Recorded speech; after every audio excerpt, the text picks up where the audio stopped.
नमस्कार मित्रों, CDP Rajneesh family में आप सब लोगों का हार्दिक अभिनंदन वंदन एवं स्वागत करते हुए सर जो आज हम लेके चल रहे हैं ये हम प्रैक्टिस सेट लेके चल रहे हैं। क्या चल रहे हैं? यूपी टेट 2026 सीडीपी प्रैक्टिस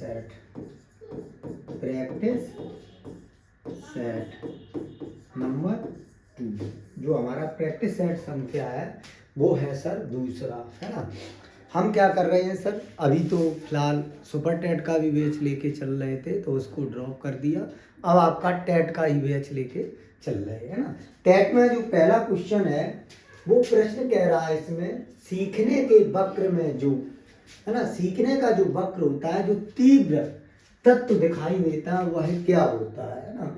अब देख लो, जब भी सीखने की वक्र की बात की जाती है प्रश्न बनता ही बनता है सीखने का वक्र। किसकी बात चल रहा है? सीखने का वक्र। जब भी सीखने का वक्र होता है तो कुछ हम मान लो ऐसे होता है, ये कुछ ऐसे होता है, थोड़ा मान लो कुछ ऐसे चलता है ना। और फिर एक स्थिति ऐसी बनती है, फिर स्थिति ऐसे बनती है, और फिर धीरे धीरे ये ऐसे आ जाता है और कभी कभी ऐसे चला जाता है और कभी कभी इस प्रकार रहता है ना। अब देख लो, अगर सीखने के वक्त की बात की जाए, ये तो एक पहला स्टेप हो गया, फर्स्ट स्टेप हो गया, फिर एक ये वाला स्टेप हो गया, है ना। ये स्टेप क्या है? इसको हम कह सकते हैं पठार। क्या कह सकते हैं? पठार कह सकते हैं इसको। ठीक, पठार क्यों कह रहे हैं? इस समय अधगम की स्थिति ना तो कम हो रही है ना ज्यादा हो रही। कैसी हो रही है? एक समान है, एक समान है। जब एक समान है तो यहाँ क्या हो गया? ये हो गया आपका पठार। क्या हो गया? ये हो गया पठार। अब देखो वो क्या कह रहा है? तीव्र तत्व दिखाई देता है। अब इसमें देखो तीव्र तत्व कब दिखाई दे रहा है? प्रारंभिक तीव्रता। और प्रारंभिक तीव्रता कहाँ से है? यहाँ से यहाँ तक। तो ये क्या कहलाएगी? प्रारंभिक तीव्रता। यही तो वो प्रश्न पूछ रहा है, जो तीव्र दिखाई देता है तो क्या होगा? हो सकता है। अब यहां से आप यहां तक देखो, ये यहां तक, ये भी। अब इसका जो प्रश्न का आंसर होगा तो पहला ही आंसर हो जाएगा, है ना। और इसमें पठार तो एक ऐसी स्थिति होती है जहाँ पर ना तो एक समान होता है, ना कम होता है, ना ज़्यादा होता है। ये कब बनता है इसके बारे में भी जान लें। पठार का निर्माण कब होता है? वो ये कह रहा है पठार का निर्माण कब होता है। मान लो आपका 2-3 बातें ध्यान रखनी है जब पठार का निर्माण होगा। पहली जो बात ये रहेगी, या तो आपको कोई विकार हो गया हो, या शारीरिक अक्षमता हो गई हो, है ना, या शारीरिक कमी हो गई हो, या आपको फीवर आ गया हो, या आप जो पढ़ रहे हैं, जो मैटर है आपके पास, वो मैटर में कमी है। क्या हो गई? वो मैटर है, वो मैटर आपका सही नहीं है। क्या है ना। अब देख रहे हैं तो पर इसका निर्माण क्या होता है? अब इसकी कुछ बातें जान लें, है ना। इसको हम फिनिश कर देते हैं। आखिर पठार क्यों बनता है ना। ये जो पठार है तो ये तो आपने जान लिया पठार क्या है। कुछ इस प्रकार, है ना। एक बना लो,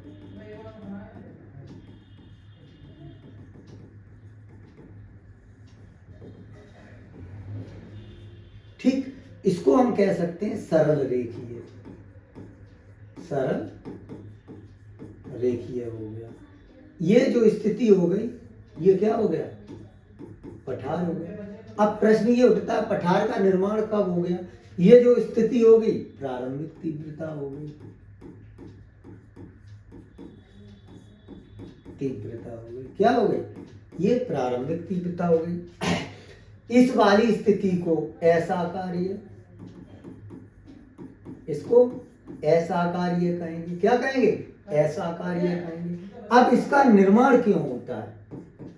निर्माण क्यों, है ना।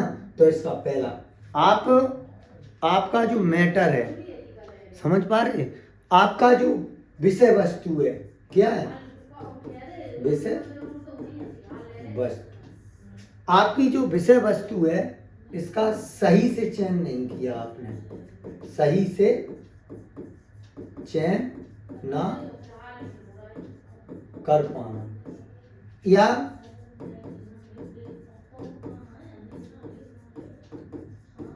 पाठ वस्तु का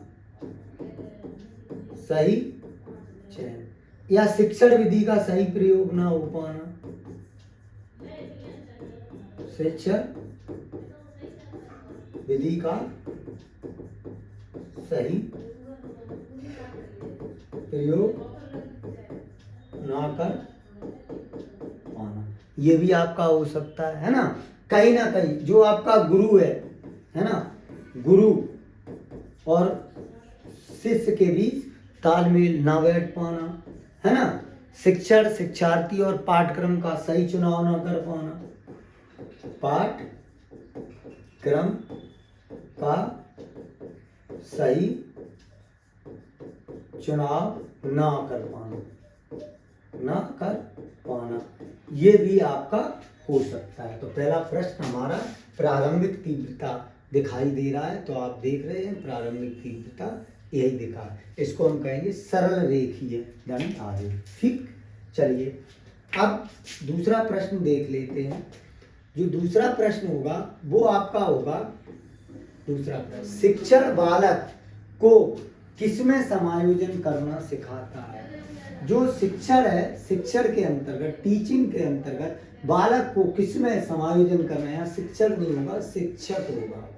क्या होगा, शिक्षक बालक को किसमें समायोजन करने को वो बात कह रहा है। अब देखो ये भी बात मान लो कि जब हम पढ़ाई करते हैं, है ना, जब भी कोई भी कार्य करते हैं तो निश्चित तौर पे हम वातावरण के साथ संबंध स्थापित करते हैं। किसके साथ, वातावरण के साथ संबंध स्थापित कराते हैं। क्या कराते हैं, वातावरण के साथ हम संबंध को स्थापित कराते हैं। इसमें कहा भी गया, देखो इस प्रकार शिक्षक, शिक्षार्थी और पाठ्यक्रम ये सब डिपेंड करेगा हमारे पर्यावास पे। ये क्या है, पर्यावरण, या इसको कहेंगे पर्यावास। क्या कहेंगे, पर्यावास। तो पहला प्रश्न आपका आराम से हो गया। अब देख लो तीसरा कह रहा है शिक्षण का मूलभूत सिद्धांत नहीं है। ये नेगेटिव प्रश्न है। वो क्या कह रहा है, जो टीचिंग है, किसकी बात कर रहा है, टीचिंग।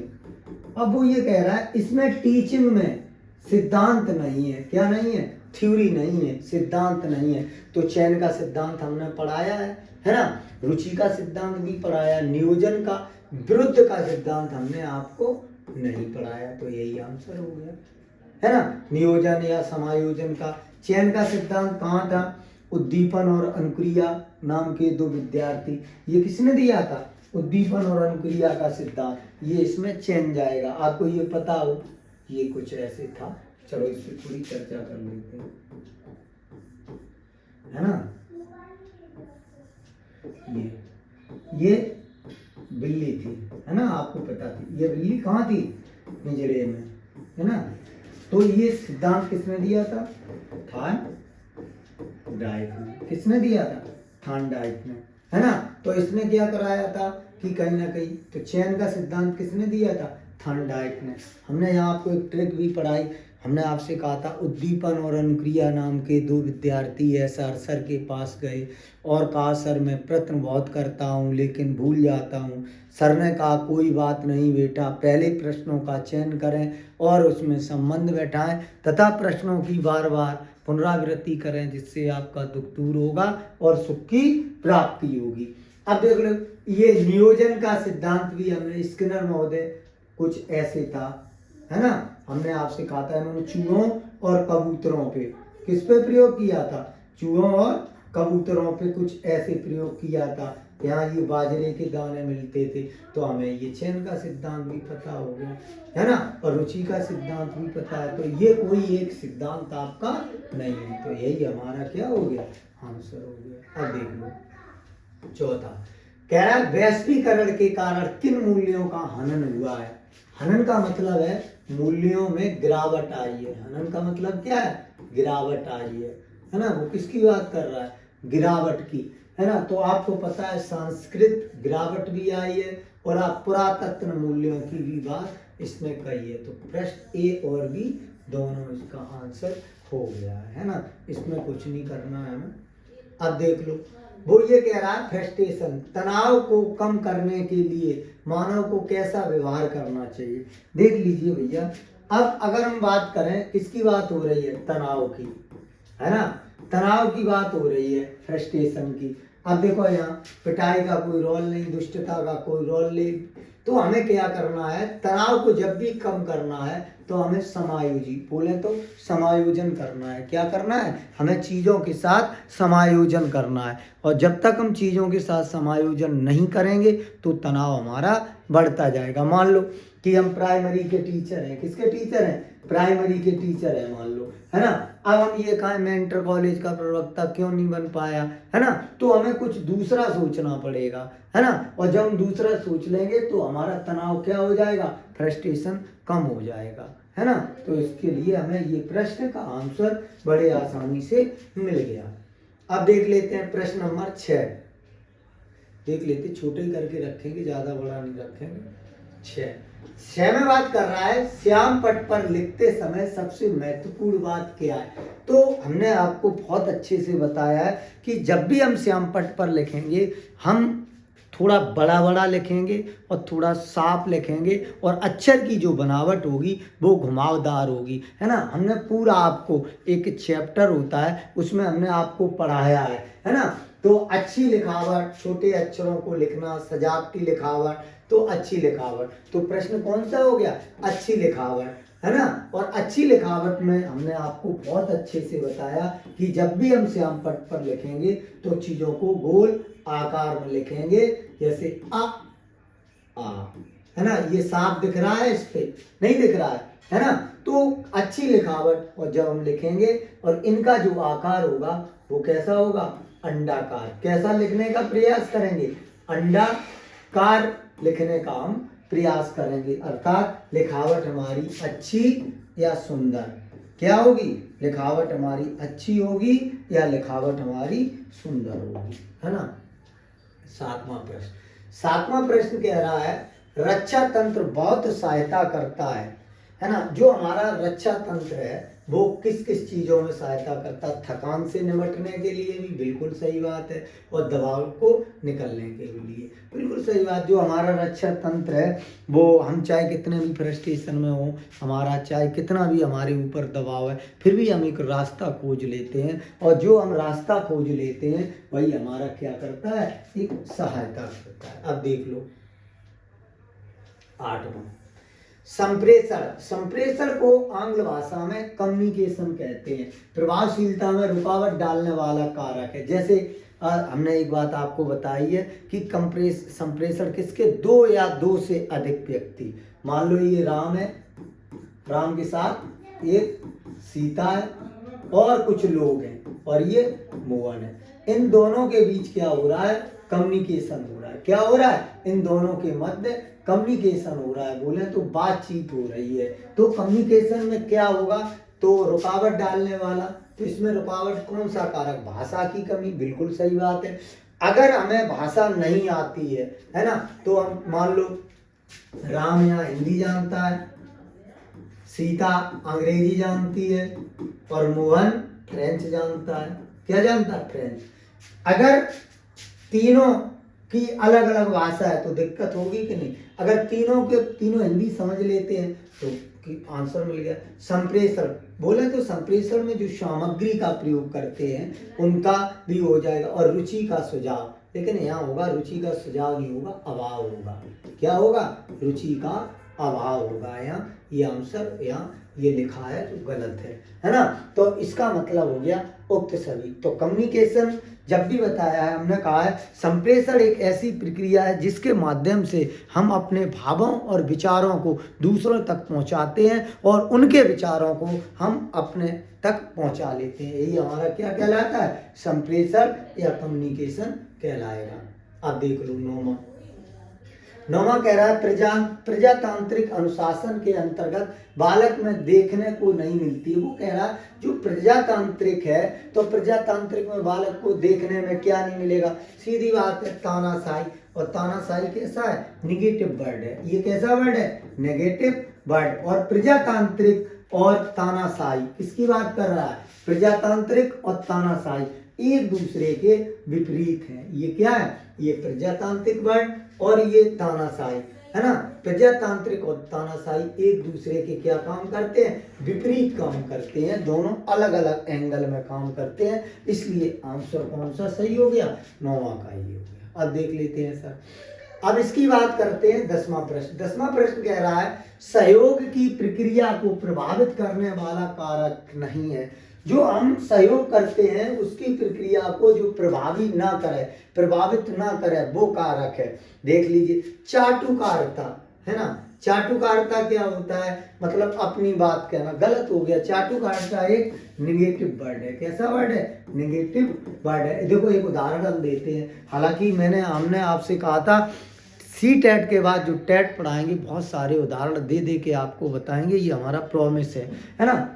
अब वो कह रहा है जैसे किसी से हमने सहयोग कहा, हमने कहा भैया बाजार चलोगे, हमने क्या कहा, रामू बाजार चलोगे, रामू कहाँ चलोगे, बाजार, है ना। अब रामू क्या कर रहा है, चाटुकारिता कर रहा है कि भैया बाजार तो चले जाते, लेकिन भैया यार खाना खाना है हमें, खाना अभी हमने खाया नहीं, खाना खाने में लगेगा कम से कम आधा घंटा। अब समझ लो ये क्या कर रहा है, चाटुकारिता कर रहा है। खाना खाना क्या है, चाटुकारिता। ये कह रहा है कि रामू ये कह दे, क्या कह दे कि हम आपको खाना वहीं होटल पर खिला देंगे, ये कहलाएगा चाटुकारिता। अर्थात फिर रामू को कहना ही पड़ता भैया हमारे साथ चलो, मैं आपको वहीं क्या खिला दूंगा, खाना खिला दूंगा। यही चाटुकारिता। इसलिए आंसर क्या हो गया, ये आपका आंसर 10वां का सी हो गया। अब देख लो 11 में क्या कह रहा है, 11 में कह रहा है निम्नलिखित में से किसके द्वारा तंग करने का व्यवहार। तंग मतलब किसी को टीज करना, है ना। और किसी को टीज हम किसके द्वारा करेंगे, देखो धौंस जमाना, किसी को हम धौंस जमा दें। मान लो हमने किसी के साथ कोई कार्य किया है ना, तो यहाँ अनदेखा आखेदन होगा, दबंगता, हाँ सही है। तो हम क्या करेंगे, यहाँ अनदेखा होगा, अनदेखा करना, है ना। अब देखो किसी से हम धौंस जमाएं, वो क्या कह रहा है, तंग करने का तरीका, धौंस जमाना हो गया। अगर आप ऐसा नहीं करोगे तो समझ लो हम ये कर देंगे, तंग करना। अनदेखा, उसकी बातों को आप बार बार अनदेखा कर रहे हैं, और उससे हम क्या करें, दबंगई, अगर आप ऐसा नहीं करोगे तो हम आपके साथ ये कर देंगे। तो आंसर क्या होगा, उपरोक्त सभी इसका आंसर हो जाएगा। अब देख लो 12वां क्या कह रहा है, 12वां कह रहा है कि ब्लूम महोदय की, प्रोफेसर ब्लूम की शिक्षा का उद्देश्य संज्ञानात्मक और ज्ञानात्मक दोनों है। इनने 3 तरीके की बात की थी, संज्ञानात्मक भी कहा था, ज्ञानात्मक भी पक्ष था, और एक भावात्मक था। तो इनके कितने पक्ष थे, 3 पक्ष थे, संज्ञानात्मक, ज्ञानात्मक या क्रियात्मक और भाव। यहाँ कितने हैं, 2 दिए, तो ए बी दोनों इनके हो जाएंगे। अब देख लो 13वां, वो कह रहा है समावेशी शिक्षा की समस्याएं हैं। अब वो ये कह रहा है कि लैंगिक मुद्दे भी हो सकते हैं। लैंगिक मुद्दे मतलब B फॉर बॉयज और G फॉर गर्ल के अलग अलग, मूलभूत सुविधाओं की कमी भी हो सकता है, बिल्कुल सही बात। पाठ्यक्रम में व्यवहारिकता की कमी भी हो सकता है। देखो समावेशी शिक्षा क्या है, समावेशी शिक्षा हमने आपको पूरा एक समावेशी चैप्टर पढ़ाया, जिसमें हमने आपको बताया कि समावेशी शिक्षा वह शिक्षा है जिसमें एक छत के नीचे सभी को समान रूप से शिक्षा दी जाए, बच्चा बूढ़ा नौजवान सबको शिक्षा हो समान, है ना। तो ये सारे मुद्दे उपरोक्त सभी, ये आपका आंसर 13 का हो जाएगा। अब देख लो 14 में वो कह रहा है समावेशी शिक्षा की सफलता का कारक नहीं है। अर्थात कौन सा ऐसा है जो समावेशी शिक्षा में बाधा डालता है।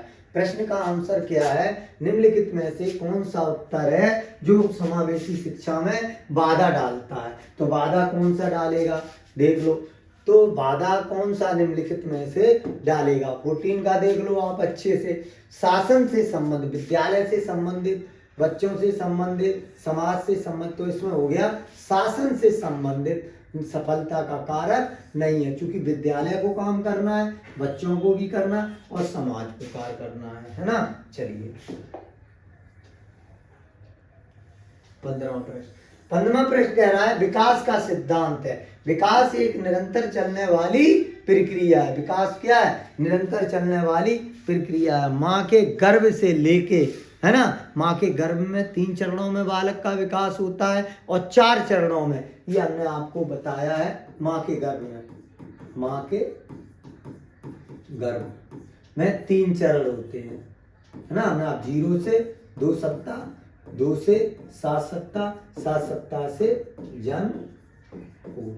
जैसे ही बालक का जन्म होता है फिर 4 चरणों में हो जाता है। 0 से 6, 6 से 12, 12 से 18 और 18 से ऊपर, है ना। शैशवावस्था, बाल्यावस्था, किशोरावस्था, प्रौढ़ावस्था। तो वो क्या कह रहा है? विकास का सिद्धांत की बात कर रहा है। तो 15वां कहाँ जाएगा? उपयुक्त सभी हो जाएगा। विकास, पुनरावृत्ति बिल्कुल, वृद्धि की दर, भिन्नता बिल्कुल सही है। ग्राउथ एंड डेवलपमेंट जिया है ना, ग्राउथ एंड डेवलपमेंट चैप्टर में हम आपको ये पढ़ाएंगे। अब देख लो 16वां प्रश्न कह रहा है मनोविज्ञान का शाब्दिक अर्थ है। जो मनोविज्ञान है वो किसका विज्ञान है? मन का। हमने आपको बात अच्छे से बताया था। कब की बात थी? ये बात थी 16वीं सदी में, है ना। 16वीं सदी में मनोविज्ञान को क्या माना गया था? Soul of study. Soul of study क्या माना गया?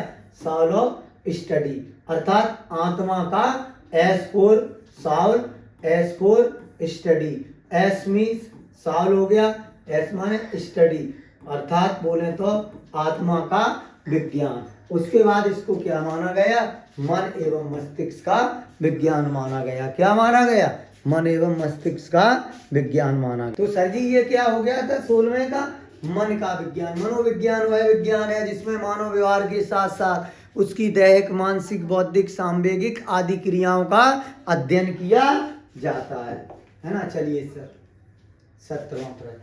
17वां जो प्रश्न कह रहा है अधिगम का अभिप्राय है। तो हमने कहा था अधिगम एक निरंतर चलने वाली प्रक्रिया है। हम कहीं भी, किसी भी जगह कुछ भी सीख और सिखा सकते हैं। तो अधिगम का अर्थ क्या है? सीखना और सिखाना। क्या है? सीखना तथा सिखाना। अधिगम क्या है? निरंतर चलने वाली प्रक्रिया। चलिए सर अब देख लेते हैं। शिक्षण को उन्नत बनाने का साधन नहीं है। वो ये कह रहा है जो हम टीचिंग करते हैं उसमें से निम्नलिखित कौन सा है जो उन्नत नहीं बना सकता? चोरी करना उन्नत नहीं बनाएगा। पाठ पुस्तक तो होगा, श्यामपट भी होगा, मानचित्रण भी होगा, कुछ है भी इसमें। शिक्षक, शिक्षार्थी, पाठक्रम, है ना, और उसके साथ की क्रियाएं आ जाएंगी पाठक्रम से। अब देखो 19 साइकी शब्द का तात्पर्य, हमने आपसे पहले ही क्या है, मनोविज्ञान को लैटिन भाषा में साइकोलॉजी कहते हैं। क्या कहते हैं? PSYCHOLOGY। साइकोलॉजी 2 शब्दों से मिलके बना है। PSYCH psycho plus logos, S और S for soul, S for study. ये बात तो हमने आपको कहीं ना कहीं बता दी गई है। तो आत्मा का अध्ययन, तो साइको का शाब्दिक अर्थ क्या हो गया? आत्मा का अध्ययन। देखो साइकिल होगा नहीं तो soul of study. Soul means क्या होता है? आत्मा, ये आ गया, और स्टडी मीन्स अध्ययन। तो आत्मा का अध्ययन हो गया। अब देख लो 20 शैशव काल का नियत समय। देखो हम आपको पहले ही बताया है शैशव काल जन्म से 6 वर्ष तक, आपको याद ही है। 12 से 18 वर्ष तक कहाँ से आएगा शैशव काल? ये क्या होगा? 20 का शैशव काल आपको पता हो गया। देख लो 12 से 18 जन्म, देखो शैशवावस्था, चलो दोबारा से बताते हैं। 4 अवस्थाएं बताई थी, अभी हम आपको बता चुके हैं। देख लो, पहले 0 से 6, 6 से 12, 12 से 18 और 18 से ऊपर। इसको भी 2 भागों में, पूर्व और पश्च। पूर्व शिशु, पश्च शिशु, और ये बाल्यावस्था, ये किशोरावस्था, ये प्रौढ़ावस्था, है ना। तो आपको ये मिल गया सहसोपात। इसको 2 भागों में बांटा गया। कैसे बांटा गया? 0 से 2 और 2 से 3 से 5, ये इस प्रकार।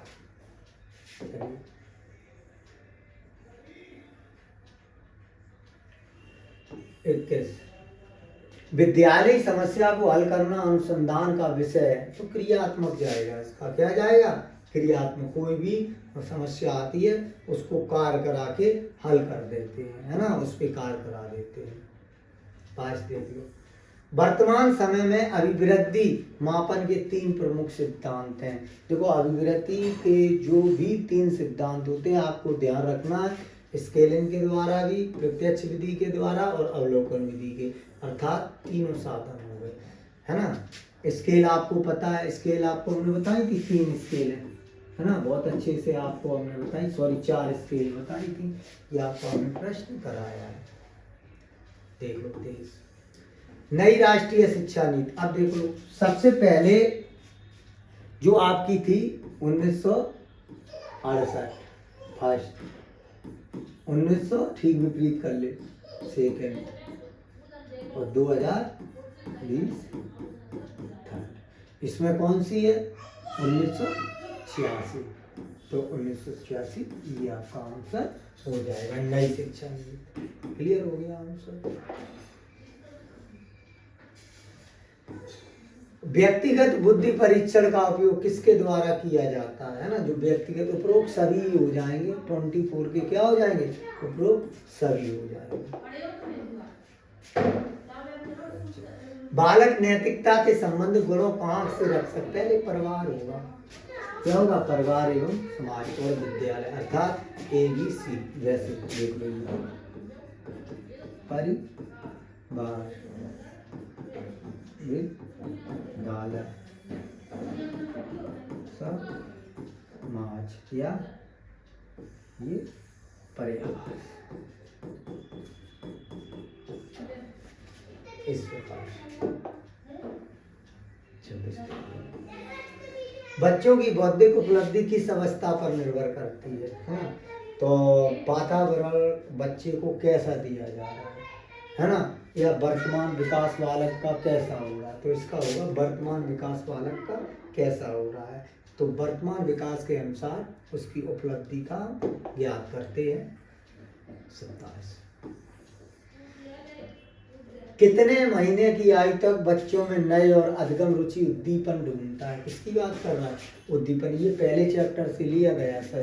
किससे से लिया? पहले 6 से 8 माह हो जाएगा आपका। क्या हो जाएगा? 6 से 8 माह। इसी में बालक अंगूठा चूसना भी सीख लेता है ना। ये हमने पहले चैप्टर में ग्राउथ एंड डेवलपमेंट में आपको पढ़ाया है। 28 देखो, औपचारिक प्रक्रिया अवस्था की विशेषता है। जो औपचारिक क्रियात्मक अवस्था होती है, अब आपको पता है कितनी अवस्थाएं बताई थी? 4 अवस्थाएं बताई थी आपको। औपचारिक मतलब जिसमें बालक लगभग परिपक्व हो जाता है। और बालक परिपक्व कब हो जाएगा, है ना? विसंगतियों को समझ लेता है, बिल्कुल सही है। तात्विक चिंतन भी बिल्कुल सही है। परिकल्पनाओं का विकसित कर, अच्छा इसका 14 मतलब जिसमें सिर्फ और सिर्फ औपचारिकता निभाई जाए। 29 देख लो, 8 स्तरीय मानव विकास का 8 स्तरीय जो दिया है एरिक इरेक्सन ने दिया है। किसने दिया? एरिक इरेक्सन का हमने पूरा आपको अच्छे से ये 8 स्तरीय कौन कब क्या ये हमने आपको बहुत अच्छे से पढ़ाया भी है। अब देख लो 30 में कह रहा है बालक को सामाजिक विकास प्रभावित करने वाला कारक है। परिवार भी होगा, स्कूल भी होगा और सारे लगभग इसके उक्त सभी आ जाएंगे। 30 का कौन सा हो जाएगा? उक्त सभी। परिवार हमने अभी आपको बताया, सामाजिक। तो पहली कड़ी क्या होती है? परिवार होगी। परिवार के बाद स्कूल होगा, स्कूल के बाद समाज होगा, उसके बाद आनी होगा। तो इस प्रकार सर हम देखते हैं कि हमने बहुत अच्छे से जो प्रैक्टिस सेट है 2 बाल विकास, अपने चैनल का क्या नाम है, CDP रजनीश। प्रयास हमारा रहेगा सर आपको बहुत अच्छा पढ़ाएंगे, और आपको अगर चैनल सही लगे तो लाइक करें, सब्सक्राइब करें सर, और हमारे चैनल व्हाट्सएप नंबर से जुड़े। व्हाट्सएप नंबर हमारा क्या है, व्हाट्सएप 70, इस पे जुड़ सकते हैं, और जो टेलीग्राम है इस नंबर पर या दोनों पर जुड़ सकते हैं। तो आज के लिए इतने, थैंक यू सो मच।